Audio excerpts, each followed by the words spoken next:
नमस्कार, बहुत स्वागत। मैं हूं आपके साथ ऋतु ज्ञानवानी। ईरान ने इजराइल के बेरशेबा शहर पर शुक्रवार सुबह बैलिस्टिक मिसाइल से हमला किया है।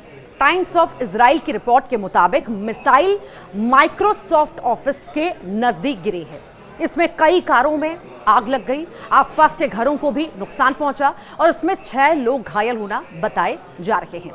ये लगातार दूसरा दिन है अब जब बेरशेबा शहर पर मिसाइल हमला हुआ है। इससे पहले गुरुवार को भी ईरान ने बेरशेबा के एक अस्पताल पर मिसाइल दागी थी, जिसमें 50 से ज्यादा लोग घायल हो गए थे।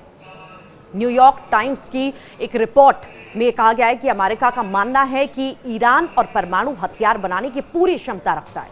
व्हाइट हाउस की प्रेस सचिव कैरोलिन लेविट ने गुरुवार को कहा है कि अगर ईरान के सर्वोच्च नेता अयातुल्ला अली खामेनेई आदेश दे दें तो ईरान कुछ ही हफ्तों में परमाणु बम बना सकता है। लेविट ने कहा है कि ईरान के पास परमाणु हथियार बनाने के लिए जरूरी हर चीज मौजूद है। अब बस उन्हें अपने नेता के हां कहने का इंतजार है। उन्होंने यह भी कहा कि अगर ईरान ऐसा करता है तो इससे सिर्फ इजराइल नहीं बल्कि अमेरिका और पूरी दुनिया की सुरक्षा को खतरा होगा। 7 दिन की लड़ाई में अब तक इजराइल के 24 लोग मारे गए हैं, जबकि 600 से ज्यादा लोग घायल हैं।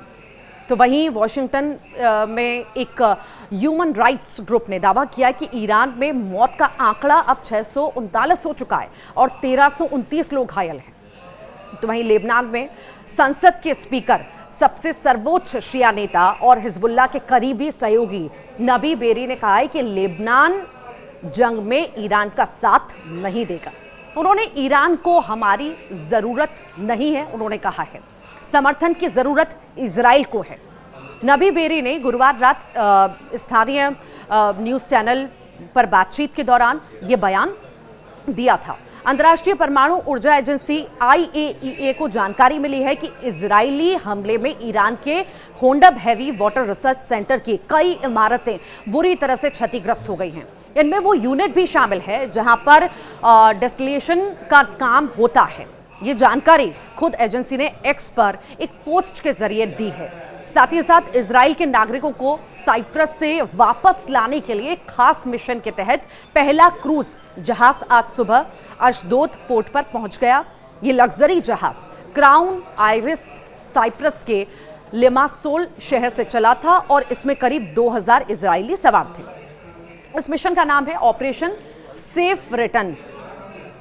तो वहीं अब अंतर्राष्ट्रीय परमाणु ऊर्जा एजेंसी AIEA के प्रमुख राफेल ग्रोसी ने यह साफ कहा है कि उनकी संस्था की हालिया रिपोर्ट और ईरान की परमाणु गतिविधियों पर की गई टिप्पणियों का इजराइल के हमले से कोई संबंध नहीं है।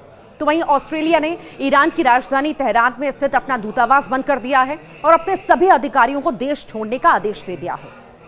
सरकार ने कहा है कि फैसला ईरान में सुरक्षित स्थिति के लगातार बिगड़ने की वजह से लिया गया है।